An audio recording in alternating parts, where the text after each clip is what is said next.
Years passed, and humanity's role in the galaxy transformed in ways no one could have predicted. Once dismissed as latecomers to the war, Earth's people now stood as vital members of the coalition. Their bravery at Saturn and their relentless determination had earned them respect, and even admiration, from many across the stars. President Laura Hayes became a symbol of unity, her leadership guiding humanity through both triumphs and trials.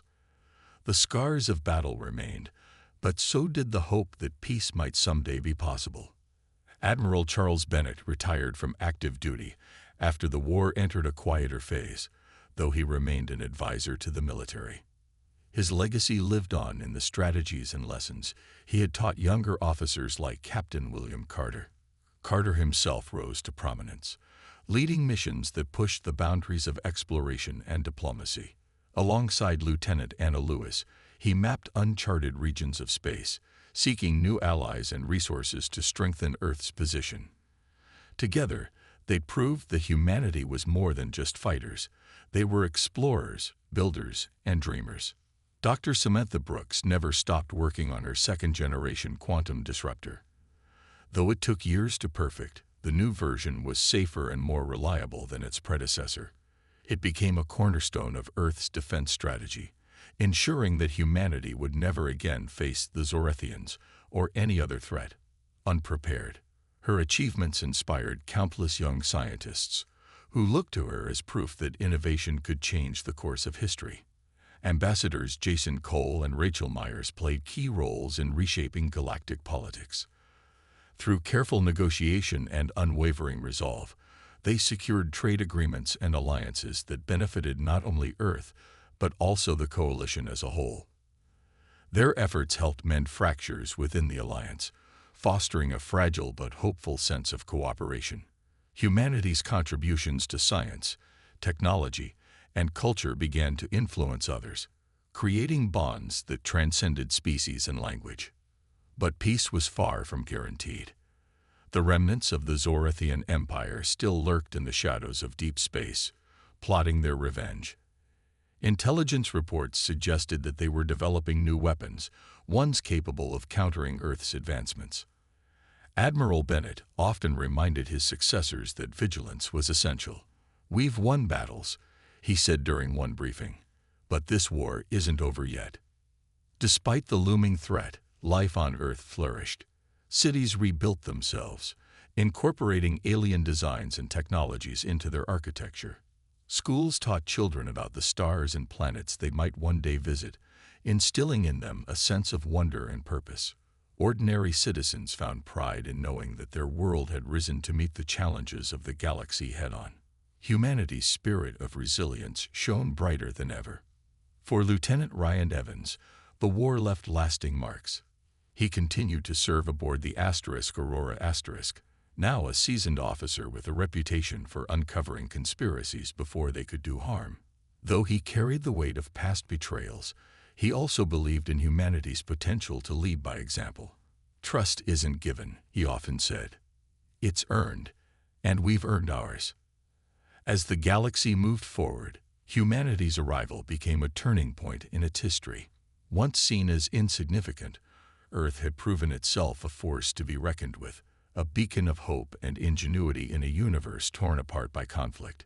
Yet even as celebrations echoed across the stars, the Zorethians plotted their next move, setting the stage for future challenges yet to come. Whatever happened next, humanity faced it together, united by a shared vision of survival and progress. In the vastness of space, Earth's story was just beginning. In the weeks following the battle near Saturn, Earth found itself in a delicate position.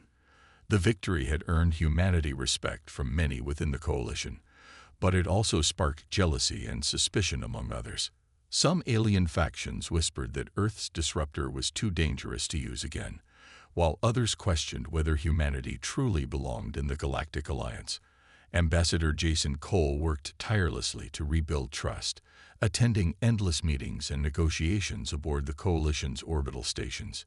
He knew that maintaining unity was crucial if they hoped to withstand the Zorethians' inevitable counterattack. Rachel Myers, his fellow ambassador, focused on strengthening ties with key members of the coalition. She traveled to distant planets, meeting with leaders who had once doubted Earth's commitment to the war. Her efforts paid off when several species agreed to share advanced technology and resources with humanity. Back home, factories buzzed with activity as workers integrated these new tools into their ships and weapons. Humanity's fleet grew stronger, but Rachel couldn't shake the feeling that not everyone in the coalition could be trusted. Lieutenant Ryan Evans remained vigilant, convinced that sabotage attempts were still a threat. While investigating an anonymous tip about stolen data, he uncovered evidence of continued espionage aboard the Aurora Asterisk. A junior engineer had been secretly transmitting classified information to an unknown recipient. When confronted, the engineer confessed under pressure, admitting he had been blackmailed by rogue elements within the coalition. Admiral Charles Bennett ordered heightened security measures across all human vessels, ensuring that sensitive operations were closely monitored. Meanwhile, Dr. Samantha Brooks returned to her lab, determined to build a second-generation quantum disruptor. Though the original had been destroyed, its success proved the concept was viable.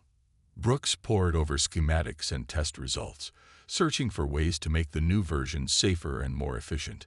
"We can't rely on luck next time," she told General Robert Stone during one of their briefings. "If we're going to survive this war, we need something we can count on." Stone nodded, though his expression remained grim. He knew the Zorathians wouldn't stay quiet for long. Reports from deep space indicated that the Empire was amassing its forces, preparing for a massive assault. The coalition scrambled to fortify its defenses, but tensions simmered beneath the surface. Factions that had once fought side by side now eyed each other warily, unsure of where true loyalties lay. President Laura Hayes addressed the nation, urging citizens to remain united despite growing challenges. "This is our moment to stand tall," she said, her voice firm yet compassionate. "But standing tall doesn't mean standing alone. We must work with our allies, even when trust is hard to come by." Her words resonated deeply, inspiring ordinary people to contribute however they could. Volunteers flooded recruitment centers, offering their skills and labor to support the war effort. Captain William Carter and Lieutenant Anna Lewis spent their downtime training new recruits, teaching them how to navigate the complexities of space combat. "Every decision you make out there matters," Carter reminded them during one session. "One mistake could cost lives, not just yours, but everyone depending on you." His lessons stuck with the young officers, who left each class more determined than ever to prove themselves worthy of the uniform. As preparations continued, humanity began to carve out a place for itself in galactic politics. Ambassadors like Jason Cole negotiated trade agreements that brought much-needed supplies to Earth, while scientists like Dr. Emily Grant collaborated with alien researchers to develop cutting-edge technologies. Slowly but surely, Earth became a hub of innovation and diplomacy, a beacon of hope in a fractured galaxy. Yet, amid the progress, shadows lingered. The Zorathians' silence was unnerving, a reminder that their wrath would return tenfold. Admiral Bennett often stood on the bridge of the Defender Asterisk, staring at the stars and wondering when and where they would strike next. For now, humanity celebrated its triumphs, but everyone knew the hardest battles were yet to come. The galaxy watched and waited, aware that Earth's arrival had changed everything. And nothing about the war. Whatever happened next, one thing was certain. Humanity would face it head-on, armed with courage, ingenuity, and an unyielding will to survive. The battle near Saturn was unlike anything humanity had faced before. The Zorathian fleet loomed in the distance, a colossal armada of ships that blocked out the light of the distant sun. Admiral Charles Bennett stood on the bridge of the Defender Asterisk, his eyes fixed on the tactical display. The disruptor hummed softly in its chamber, ready to be deployed. This was it, the moment they had been preparing for. Captain William Carter's voice crackled over the comms. "All units, hold position until my signal," he instructed. The human fleet formed a tight formation, shielding the Defender and its precious cargo. Lieutenant Anna Lewis monitored the enemy movements, her fingers flying across the controls as she plotted their course. "They're advancing," she reported, her voice steady despite the tension in the air. Carter nodded. "Steady. Wait for it." The Zorathians launched their first wave of attacks, plasma beams cutting through space like deadly ribbons. The human ships absorbed the hits, their shields holding for now. Admiral Bennett gave the order, "Deploy the disruptor." Dr. Samantha Brooks activated the machine from her station aboard the Defender. A low hum filled the ship as energy surged through the disruptor's core. Then, with a blinding flash, a pulse of energy erupted outward, washing over the Zorathian fleet. For a moment, everything seemed frozen. Then, one by one, the enemy ship's shields collapsed, leaving them vulnerable. Cheers erupted across the human fleet, but there was no time to celebrate. Carter shouted, "Open fire." The human ships unleashed a barrage of missiles and energy blasts, targeting the exposed Zorathian vessels. Explosions lit up the void as dreadnoughts and cruisers were torn apart. The tide of the battle shifted dramatically, and for the first time, the Zorathians began to retreat. Their once imposing fleet scattered, fleeing into the depths of space. But the victory came at a cost. As the disruptor powered down, alarms blared throughout the Defender. Something was wrong. Brooks rushed to assess the situation, her heart pounding. "The core is destabilizing," she shouted. "We need to shut it down immediately." Engineers scrambled to contain the reaction, but the damage was done. With a deafening roar, the disruptor overloaded and exploded, tearing through the chamber and sending shockwaves through the ship. The Defender listed dangerously, smoke filling its corridors. Admiral Bennett barked orders, rallying his crew to stabilize the vessel. Nearby ships moved in to provide support, evacuating wounded personnel and patching breaches in the hull. Despite the chaos, the humans held together, their training and determination keeping them alive. Back on Earth, news of the battle spread quickly. Humanity's use of the disruptor had turned the tide against the Zorathians, earning respect and admiration from even the most skeptical members of the coalition. President Laura Hayes addressed the nation, praising the bravery of the fleet and honoring those who had sacrificed their lives. "Today, we showed the galaxy what humanity is capable of," she declared. "We may have arrived late to this war, but we brought something no one expected, a weapon that changed everything." Yet, behind closed doors, leaders knew the fight was far from over. The disruptor was gone, and while its destruction had dealt a major blow to the Zorathians, they would regroup and return stronger than ever. Dr. Emily Grant approached General Robert Stone with a sobering reminder. "We got lucky this time," she said, "but we can't rely on miracles forever. We need to prepare for what comes next." Lieutenant Ryan Evans reflected on the battle as he walked through the damaged corridors of the Aurora. The disruptor's success had proven humanity's potential, but it also highlighted their vulnerability. He couldn't shake the feeling that the war was entering a new phase, one where trust would be harder to come by. Whispers of sabotage still lingered, and factions within the coalition remained uneasy about Earth's growing influence. As repairs began on the fleet and plans were made for future engagements, Captain Carter gathered his crew for a quiet moment of reflection. "We won today," he said, his voice heavy with emotion. "But winning isn't enough. We have to keep pushing forward, no matter how hard it gets." His words resonated deeply with everyone present. They had taken a stand, defying overwhelming odds and proving that humanity belonged among the stars. But the road ahead was long, and the Zorathians were not done fighting.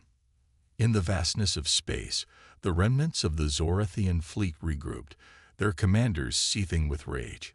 Humanity had struck a blow, but the Empire was far from defeated. Plans were already underway for retaliation, and when it came, it would be merciless. But for now, Earth celebrated its hard-fought victory, unaware of the storm gathering on the horizon. Back on Earth, Dr. Samantha Brooks stood in her lab, staring at the quantum disruptor with a mix of pride and unease. The device had passed its final tests, proving it could destabilize enemy shields and disable entire fleets in seconds. But as she reviewed the data, she made a startling discovery. The disruptor's energy pulse wasn't just powerful, it was versatile. With some adjustments, it could create temporary wormholes, allowing ships to travel vast distances instantly. This revelation opened up possibilities no one had considered before. Brooks approached General Robert Stone with her findings, explaining how the disruptor could be used not only as a weapon, but also as a tool for strategic mobility. "Imagine being able to strike anywhere in the galaxy without warning," she said excitedly. "We could outmaneuver the Zorathians completely." Stone listened intently, his expression unreadable. He understood the potential of Brooks' discovery, but he also saw the risks. Creating wormholes required immense energy, and if something went wrong, the consequences could be catastrophic. A failed attempt might destabilize nearby stars, triggering supernova that could destroy entire systems. President Laura Hayes convened an emergency meeting to discuss the implications. Around the table sat key figures from the military and scientific community, including Admiral Charles Bennett and Dr. Emily Grant. Brooks presented her research, outlining both the benefits and dangers of using the disruptor's wormhole capability. "If we use this wisely," she argued, "it could give us an edge we desperately need. But I won't lie, it's dangerous." The room fell silent as everyone weighed the options. Admiral Bennett broke the silence first. "We can't afford to hesitate," he said firmly. "If this works, it could change everything. But if it fails—" He trailed off, letting the gravity of the situation sink in. President Hayes leaned forward, her eyes locked on Brooks. "Do you believe it's ready?" she asked quietly. Brooks hesitated before nodding. "As ready as it'll ever be," she replied. Despite the risks, the decision was made to deploy the disruptor during humanity's next major engagement. Preparations began immediately, with engineers reinforcing the machine's core and calibrating its systems for maximum efficiency. Meanwhile, rumors of strange signals continued to circulate among the crew of the Aurora *. Lieutenant Ryan Evans remained vigilant, convinced that sabotage attempts were still a threat. He doubled security around the disruptor, ensuring that only authorized personnel had access. As the days passed, tension mounted aboard the fleet. Captain William Carter called a meeting with his senior officers to review their battle plans. "This is our chance to show the galaxy what we're capable of," he said, his voice steady but filled with determination. "But if something goes wrong, we'll pay the price. Everyone needs to be ready." Lieutenant Anna Lewis studied the tactical maps, her mind racing through possible scenarios. She knew the disruptor was their best shot at turning the tide, but she couldn't shake the feeling that they were gambling with forces beyond their control. "What happens if it backfires?" she asked cautiously. Carter met her gaze, his expression grim. "Then we deal with the fallout," he said simply. "But we don't have a choice. We have to trust that it'll work." On the eve of deployment, Brooks stayed late in the lab, running simulations and double-checking every component. She felt the weight of responsibility pressing down on her shoulders. If the disruptor succeeded, humanity would cement its place in the galaxy. If it failed, the blame would fall squarely on her. As she worked, a message appeared on her console, a transmission from deep space. It contained coordinates pointing to a massive Zorathian fleet gathering near Earth's solar system. Brooks forwarded the information to Admiral Bennett, who wasted no time assembling the fleet. The disruptor was loaded onto the Defender *, where it would serve as the centerpiece of their strategy. As the ships prepared to launch, President Hayes addressed the crew over a secure channel. "This is our moment," she said, her voice firm but compassionate. "Whatever happens, know that you are fighting for something greater than yourselves. For Earth, for the Coalition, and for the future of all life in the galaxy." With those words echoing in their minds, the fleet set course for the designated coordinates. Ahead lay uncertainty, danger, and the hope of victory. Behind them, Earth waited anxiously, praying that the disruptor would live up to its promise. And somewhere in the cold expanse of space, the Zorathians gathered their forces, unaware that humanity was about to unleash a surprise that could alter the course of the war forever. The Zorathians launched a brutal assault on Epsilon IV, a key coalition stronghold located near the edge of their territory. The planet's defenses crumbled under the relentless barrage of enemy ships, and its surface was scorched by plasma bombardments. Refugees fled in droves, their ships streaking across the stars in search of safety. For the coalition, losing Epsilon IV would be catastrophic. It was not just a military base, but also a symbol of resistance against the Zorathian Empire. Humanity's fleet arrived late to the battle, delayed by technical issues with their newly built ships.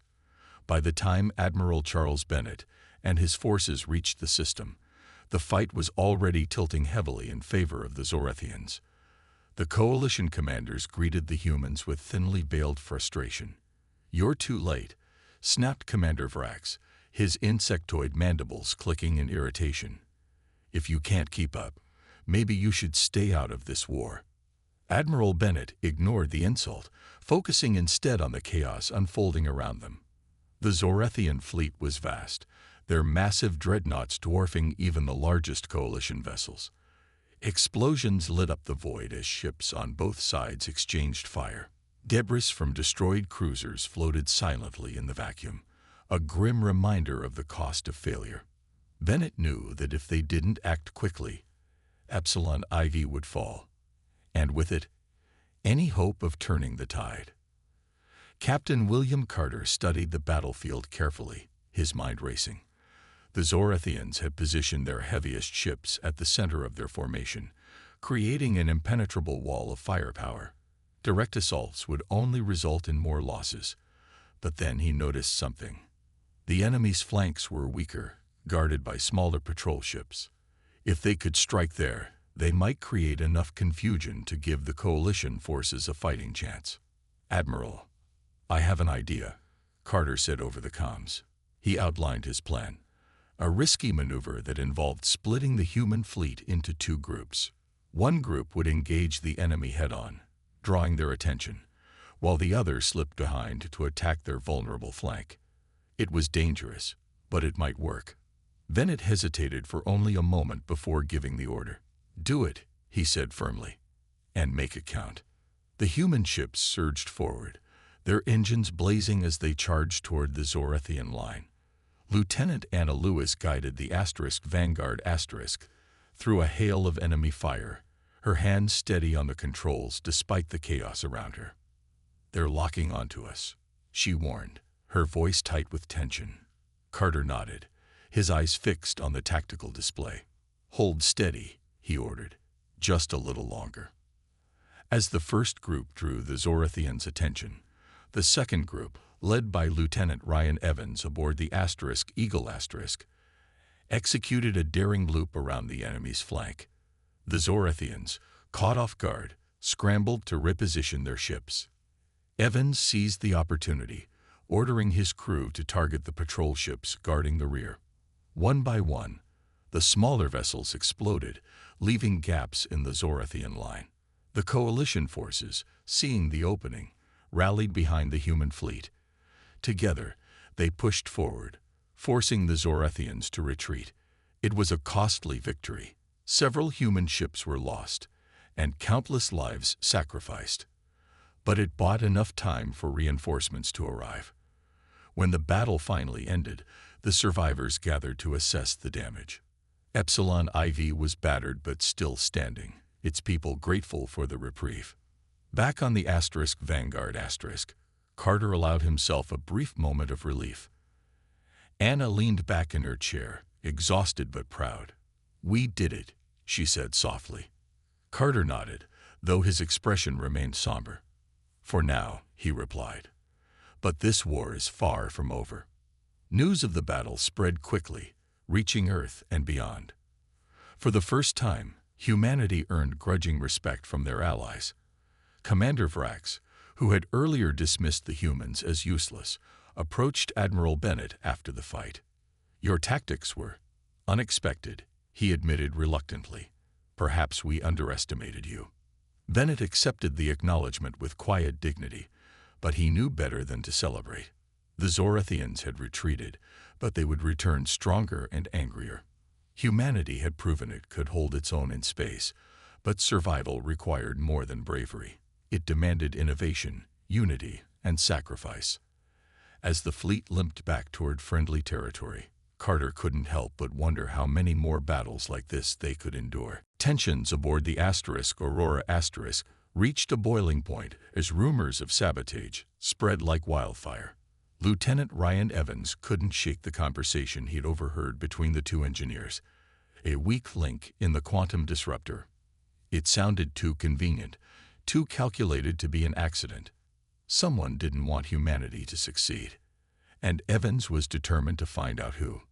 He began by reviewing security footage from the lab where the disruptor was being built. Hours of grainy video showed scientists and technicians moving about their tasks, but nothing seemed out of the ordinary at first glance. Then, late one night, Evans noticed something strange. A shadowy figure slipped into the lab after hours, lingering near the disruptor's core before disappearing again. The figure wore a hooded cloak, obscuring their face, but Evans recognized the gait, quick, deliberate steps that suggested familiarity with the surroundings. Evans shared his findings with Captain William Carter, who immediately launched an investigation. Together, they questioned the lab staff, but no one admitted to seeing anything unusual. Frustrated but undeterred, Evans dug deeper. He cross-referenced personnel records with access logs and discovered that one name kept appearing. Dr. Marcus Hale, a coalition scientist assigned to assist Dr. Samantha Brooks. Hale had a reputation for brilliance, but also for arrogance. Some said he resented humanity's sudden rise in the war effort, believing Earth's involvement to be reckless and dangerous. Confronting Hale wasn't easy. The man was calm and composed, denying any wrongdoing when Evans accused him of tampering with the disruptor. "You think I would sabotage a project that could save us all?" Hale asked, his tone dripping with sarcasm. "If you're looking for a traitor, Lieutenant, perhaps you should start closer to home." His words left Evans uneasy. Was Hale trying to deflect suspicion, or was there truth to his accusation? The situation grew more complicated when Dr. Brooks herself became a target. As she worked late one evening, fine-tuning the disruptor's final components, someone remotely hacked into the lab's systems. Alarms blared as power surged through the machine, threatening to overload it. Brooks acted quickly, manually shutting down the reactors before they could explode. When Evans arrived on the scene minutes later, she was pale but unharmed. "Whoever did this knew exactly what they were doing," she said grimly. "They wanted to destroy the disruptor, and maybe me along with it." Admiral Charles Bennett called an emergency meeting to address the growing threat. "We're under attack from within," he declared, his voice heavy with anger. "If we can't trust each other, we don't stand a chance against the Zorathians."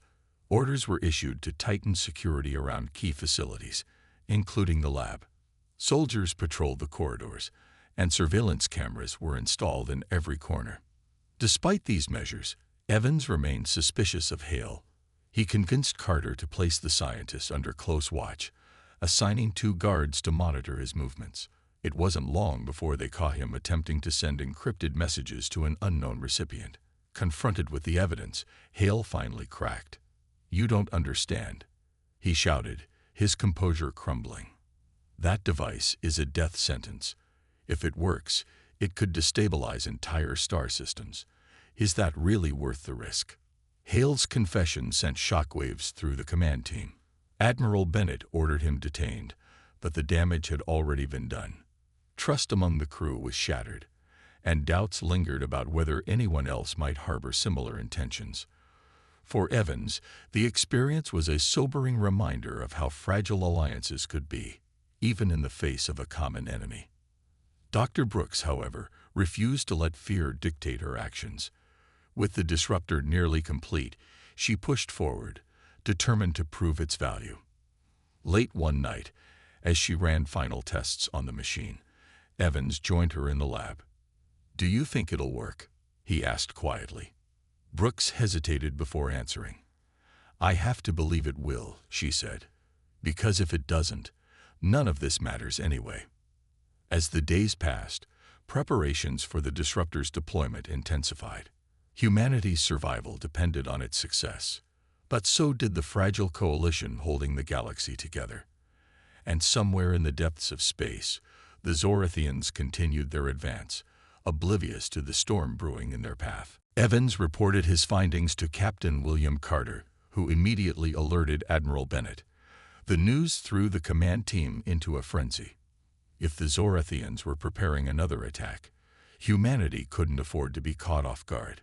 Admiral Bennett ordered increased patrols around Earth's solar system and stepped up production of new ships and weapons.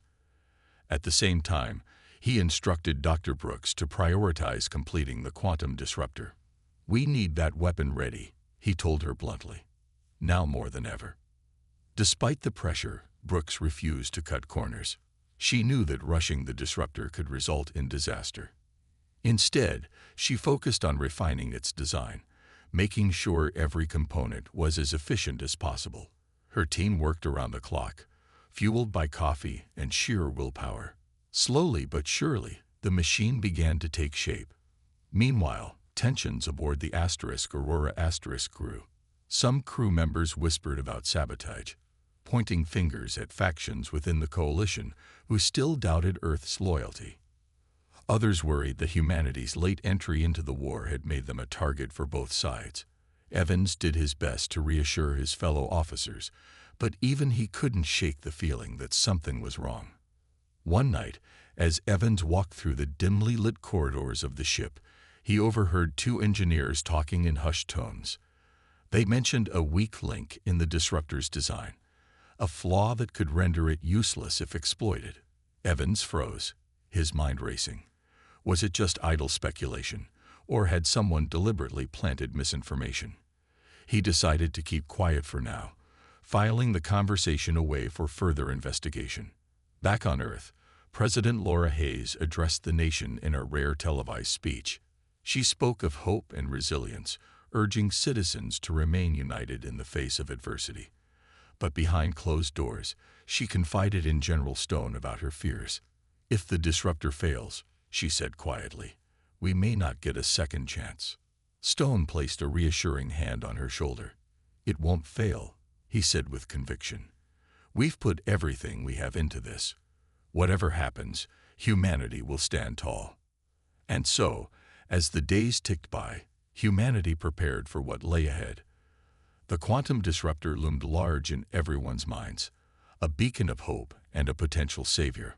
But lurking in the shadows of space, the Zorathians continued their relentless advance, unaware that Earth was readying a surprise that could change the course of the war forever. Back on Earth, Dr. Samantha Brooks worked tirelessly in a secret underground lab. Her project, codenamed Quantum Disruptor, was unlike anything humanity had ever attempted. The device was designed to destabilize enemy shields and disable entire fleets with a single pulse of energy. It was ambitious, risky, and, if it worked, potentially game-changing. But there was a problem. The disruptor required an unimaginable amount of power to function. No conventional energy source could provide what she needed. General Robert Stone visited the lab one evening, his face lined with worry. He had seen the reports from Proxima Centauri. Humanity's victory there had been hard-fought, but it was clear that luck had played a role. The Zorathians were stronger, faster, and better equipped. If Earth wanted to survive this war, they needed something more than courage and determination. They needed a weapon that could level the playing field. Dr. Brooks greeted him with a mix of excitement and caution. "We're close," she said, gesturing toward the massive machine dominating the center of the lab. It looked like a tangle of wires, glowing conduits, and strange metal components. "But I need time to finish testing. If we rush this, it could fail, or worse, backfire." Stone nodded, though his expression remained grim. Time is something we don't have, he replied. The Zorethians are already planning their next move. Every day we delay puts us at greater risk. He paused, studying the disruptor. Is there any way to speed things up? Brooks hesitated before answering. There might be, she admitted. If we use experimental reactors from some of our older satellites, we could generate enough power for a single test run. But it's dangerous. The reactors weren't built for this kind of strain. If they overload, we'll take the risk, Stone interrupted firmly.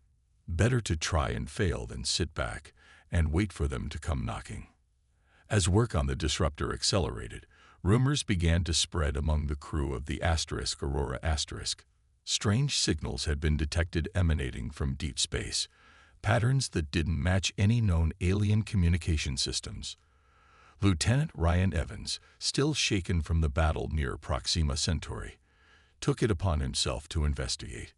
Late at night, when most of the crew was asleep, he accessed the ship's data logs and cross-referenced the signals with star charts. What he found sent chills down his spine. The signals appeared to be coming from a region of space controlled by the Zorethians. Worse, they seemed to correspond with movements of their fleet. Evans realized that these weren't random transmissions. They were coordinates. The Zorethians were planning something big, and whatever it was, it involved Earth. The day finally arrived when Earth's newly formed fleet was called into action. Admiral Charles Bennett stood on the bridge of the Defender *, his flagship, staring out at the vast expanse of stars ahead. The mission was clear. Join a coalition task force near Proxima Centauri to intercept a Zorethian scouting party. It was humanity's first real engagement in space, and though the odds were uncertain, there was no turning back now. Captain William Carter, commanding another human vessel named the Vanguard *, felt the weight of responsibility pressing down on him. His crew consisted of men and women who had trained hard but had never faced combat before. Among them was Lieutenant Anna Lewis, a young navigator with sharp instincts and quick reflexes. She sat at her station, fingers flying over the controls as she plotted their course through the unfamiliar territory of deep space. "We'll get through this," Carter said firmly, more to himself than anyone else. As the fleet approached the designated coordinates, tension filled the air. The coalition ships, sleek and polished, dwarfed Earth's smaller, hastily built vessels. Their captains exchanged terse greetings over the comms, some offering encouragement, while others barely concealed their doubt about humanity's readiness. Still, Carter reminded himself that they weren't here to prove anything, not yet. They were here to fight. The Zorethians appeared suddenly, their ships emerging from hyperspace like shadows given form. Towering dreadnoughts loomed against the backdrop of distant stars, bristling with weapons that glowed ominously. Admiral Bennett gave the order to engage, and chaos erupted. Energy beams crisscrossed the void, as ships maneuvered desperately to avoid destruction. The humans quickly realized that the Zorethians fought with ruthless efficiency, targeting weaker ships first and showing no mercy. Carter's voice crackled over the comms. "Stay close and follow my lead," he shouted, guiding the Vanguard * into a daring, evasive pattern.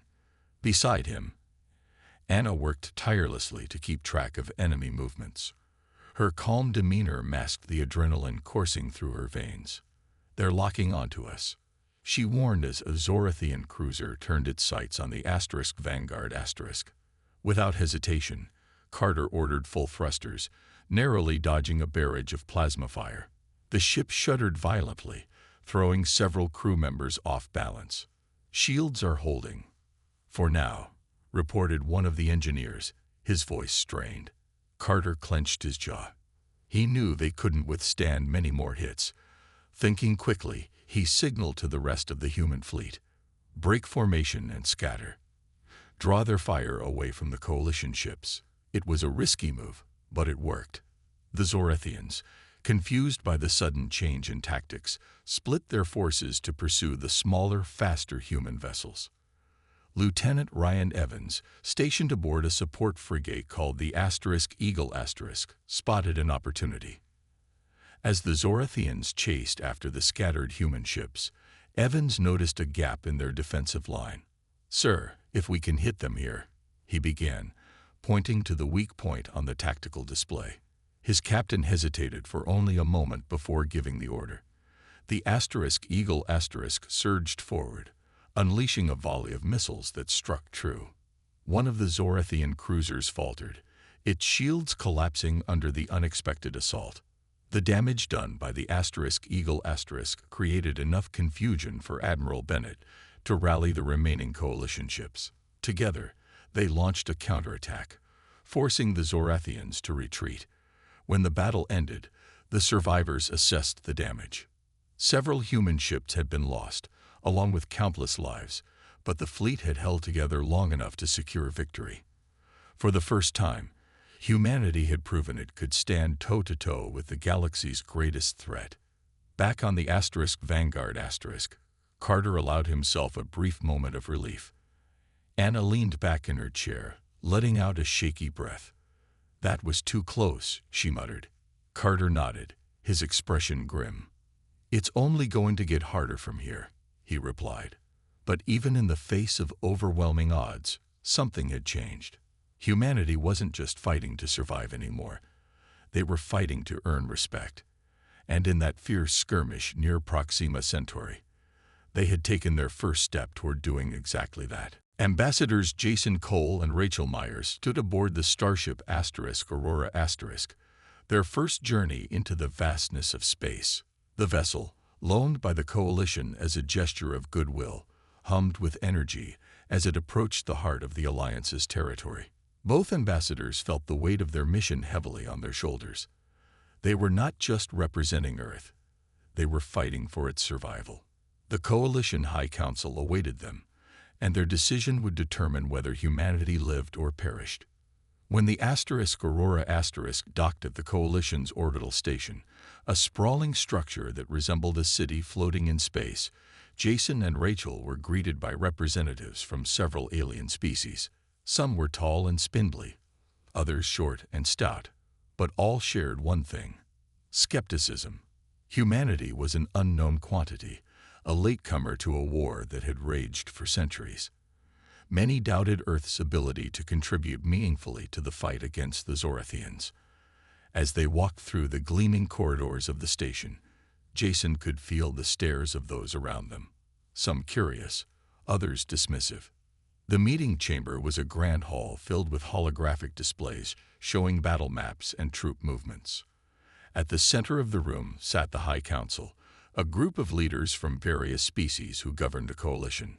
Jason stepped forward, his voice steady despite the nerves bubbling inside him. He began by recounting Earth's discovery of Cal's warning, emphasizing humanity's determination to stand alongside the Coalition. "We may be new to this fight," he said, "but we are ready to do whatever it takes to protect our world." "And yours." Rachel followed, presenting detailed plans of Earth's rapid industrialization and technological advancements. She explained how factories were being converted to produce ships and weapons, and how scientists were working around the clock to adapt alien technology for human use. Her words painted a picture of a planet mobilizing every resource at its disposal. Yet, skepticism lingered in the air.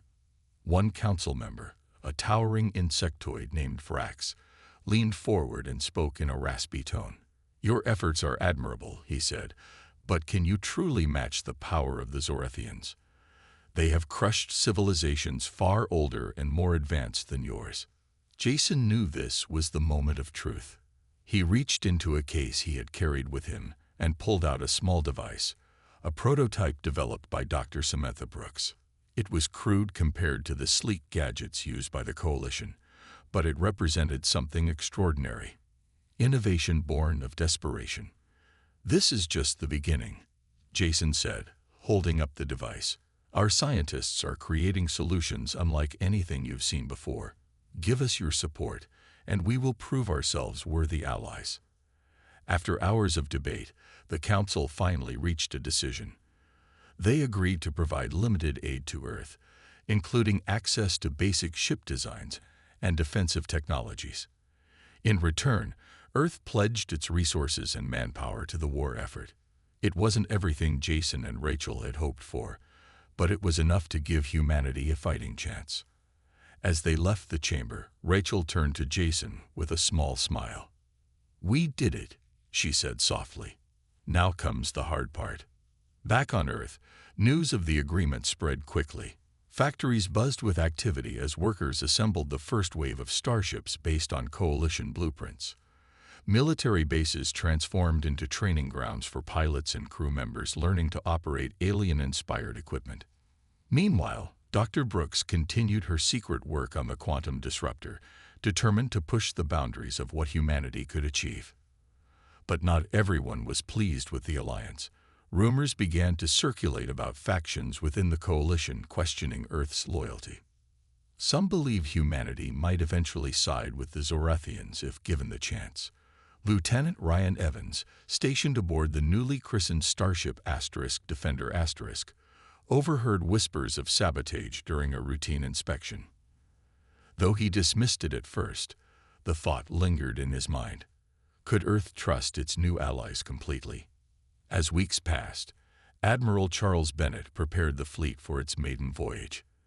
The stakes were unimaginably high. Humanity's first real test in space was approaching, and failure was not an option. For now, Earth remained safe behind its solar system's defenses, but everyone knew that wouldn't last forever. The Zorathians were out there, watching, waiting. And when they came, humanity would need to be ready. The galaxy had been at war for centuries, a conflict so vast and ancient that most species didn't even remember how it began. The Zorathian Empire, a ruthless collection of alien races led by a cold and calculating overlord, sought to dominate every planet, every star system, and every race they encountered. Opposing them was the Coalition, an uneasy alliance of species united only by their shared desire to resist Zorathian tyranny. For years, the battle raged across the stars, leaving destruction in its wake. And then, one day, everything changed. It started with a flash of light in the Nevada desert. A small battered spacecraft streaked across the sky before crashing into the barren sands. Smoke billowed from the wreckage as military vehicles surrounded the site. Soldiers approached cautiously, weapons drawn, unsure of what they would find.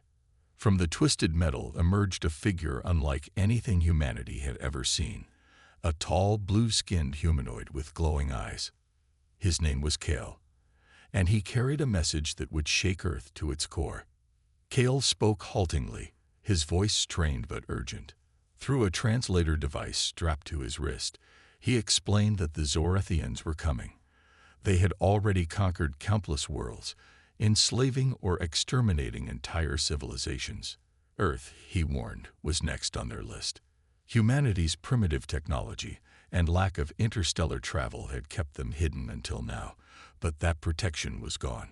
The Zorathians knew about Earth, and they were preparing to invade. News of the crash spread quickly, reaching the highest levels of government. Within hours, President Laura Hayes convened an emergency meeting in Washington, D.C. Around the table sat General Robert Stone, a grizzled veteran known for his no-nonsense approach, and Dr. Emily Grant, a brilliant astrophysicist who specialized in theoretical space travel. Both listened intently as Cal repeated his warning. Images projected onto a screen showed fleets of massive alien ships, bristling with weapons far beyond anything humanity possessed. The room fell silent as the weight of the situation sank in. Humanity was unprepared for this kind of fight. Their armies were built for terrestrial conflicts, not battles among the stars. But doing nothing wasn't an option. If Kel was telling the truth, and all evidence suggested he was, Earth's survival depended on joining the war. President Hayes looked around the room, her expression resolute. "We may be late to this fight," she said finally, "but we won't go down without a fight." Plans were set into motion almost immediately. Factories once used to produce cars and electronics were repurposed to build spaceships and advanced weaponry. Scientists worked tirelessly to reverse engineer pieces of Cal's damaged craft, hoping to unlock secrets that could give humanity an edge. Among them was Dr. Samantha Brooks, a quiet but determined physicist who saw potential in Earth's untapped resources. She believed that humanity's greatest strength lay not in matching the Zorathians' firepower, but in finding creative solutions to problems they couldn't yet comprehend. As weeks turned into months, public awareness of the looming threat grew. News outlets aired reports of strange lights in the sky and mysterious disappearances near military bases. Conspiracy theories ran rampant, but the government remained tight-lipped, revealing only what was necessary to maintain order. Behind closed doors, however, preparations continued at a feverish pace. Admiral Charles Bennett, newly appointed to lead Earth's fledgling fleet, drilled his crews relentlessly, knowing that every second counted. Despite the chaos, there were moments of hope. Ordinary citizens rallied together, volunteering their skills and resources to support the war effort. In schools, children learned about the stars and planets they might one day defend. Even skeptics began to believe that humanity, though small and inexperienced, had something unique to offer, a spirit of resilience and innovation that could turn the tide of the war. But time was running out. Deep in space, the Zorathians were amassing their forces, unaware that Earth was gearing up for a battle unlike any they had faced before. Humanity's arrival on the galactic stage would be late, but when it came, it promised to bring a surprise that no one, not even the mighty Zorathians, could have anticipated.